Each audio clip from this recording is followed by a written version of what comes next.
প্রথমে কাইনমাস্টার অ্যাপসটি ওপেন করে নেবেন। নিউ প্রজেক্ট নেবেন। ভিডিওর সাইজ অনুযায়ী একটি রেশিও নিয়ে নেবেন।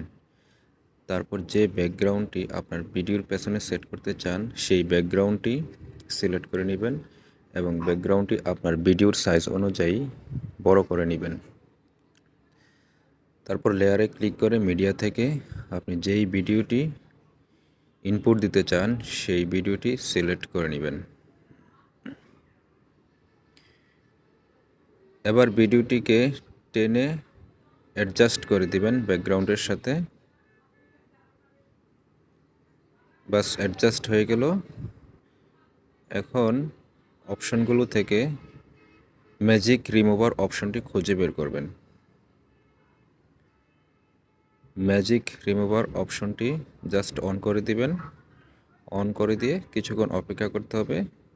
এই লাল লেখাটি 100% কমপ্লিট হওয়া পর্যন্ত আপনাকে অপেক্ষা করতে হবে। বাস হয়ে গেল আপনার ব্যাকগ্রাউন্ড চেঞ্জ। এই যে আমার ব্যাকগ্রাউন্ডটি অনেক সুন্দরভাবে চেঞ্জ হয়ে গেছে। এখন ব্যাকগ্রাউন্ডের বাড়তি অংশটুকু ভিডিওর সাইজ অনুযায়ী কাট আউট করে দেবেন।